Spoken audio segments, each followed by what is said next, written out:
Welcome. This video is going to take a look at the mini quiz we had over 6.1 A, B, and C. So that is reaction rate, methods of measuring it, and the collision theory. So those are the three big ideas we were looking for here. So question number one wants a balanced equation for this reaction. And I've told you above, you have calcium carbonate, so that's the CaCO3, and hydrochloric acid, HCl. And if you didn't remember that carbonates always decompose into CO2 and H2O, I gave you the hint that it shows the volume of carbon dioxide gas being produced against time. So knowing that CO2 is one of the products, you should have been able to figure out that H2O and CaCl2 would have to be the other two products. I didn't care if you included the state symbols. I did include that because that will help me as I'm trying to figure out some methods of measuring the rate. So I can assume the calcium carbonate was solid. They didn't mention it was an aqueous solution. HCl is an aqueous solution. H2O is likely liquid in this case because they don't mention that it's collecting carbon dioxide and H2O gas. Calcium chloride will be aqueous. It'll be dissolved. And then CO2 is my gas. So it was just 1 point for the balanced equation. Question number two said, state and explain the change in the rate of any reaction with time. So it doesn't really matter if you're focusing on the faster or the slower curve, but the two things you should recognize about any reaction rate is that the initial time, the initial start of the reaction is always the fastest rate, and the second the reaction rate starts, it's slowing down. The slope decreases immediately until it reaches equilibrium and it plateaus. And so the reason for that is because reactant particles are immediately being converted to product, so fewer collisions occur. So again, the two key things you should know about any reaction rate is that the rate is always fastest at the very beginning and it decreases from that point forward. And the reason why is because there's fewer reactant particles available for collisions or for making product. Number three, I asked you to outline different ways you could determine the rate of this reaction. Well, the obvious one was the one indicated here, that you're measuring the amount of carbon dioxide gas, but you could look at the change in mass. It would decrease over time if you let the CO2 escape. You could measure the change in volume, which would increase as the CO2 is collected, as you see in the graph given here.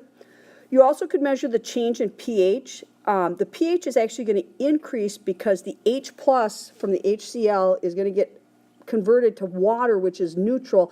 So you're going to move from a low acidic pH closer to a neutral pH in this case. You could also look at the change in conductivity, and we haven't talked about net ionic equations, but we will very soon here.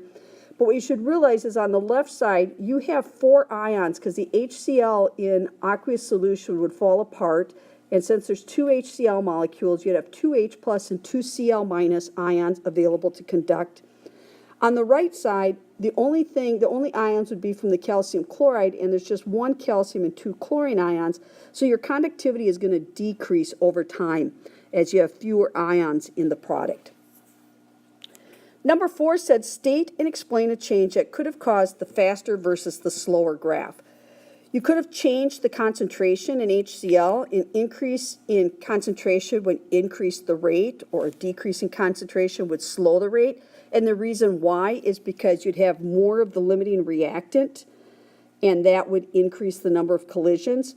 Changing the calcium carbonate would have no effect because that was already the excess. So more calcium carbonate, changing the surface area like powdering the calcium carbonate, that's not going to affect it.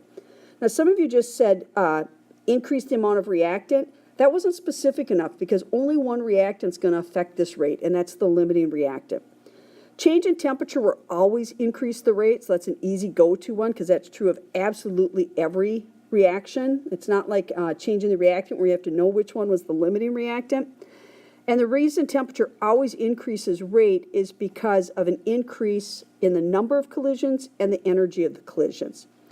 And then another one that you may have been aware of, although we haven't talked about this yet, is the use of a catalyst, and that's because it makes more collisions successful, which will give you an increased rate. And then number 5, I wanted you to draw curves on the same graph showing what you would expect if the same volume of 1 molar HCl was used, or if you had double the volume of 2 molar HCl. And so let me scroll back up here. I drew my two graphs in comparison to the faster graph. So in comparison to this reaction rate here, for curve number 1, if I used 1 molar, the same amount of 1 molar, I would expect only half the product to be produced, because remember, HCl is my limiting reactant, and I only have half as many HCl molecules when I cut my molarity in half. And I would expect the rate to be slower. So I tried to show that the slope of the graph is less than it is on the original, and that the equilibrium is going to be with only half the amount of product formed. And then my second change is I'm still using 2 molar, but I'm using twice as much. So the two things I should realize that would influence is that my rate would stay the same. Okay, there's not going to be a faster rate of collisions because the concentration is the same. But there will eventually be more product made. In fact, there should be roughly twice as much product made, but it'll be made at the same rate because the crowding is the same.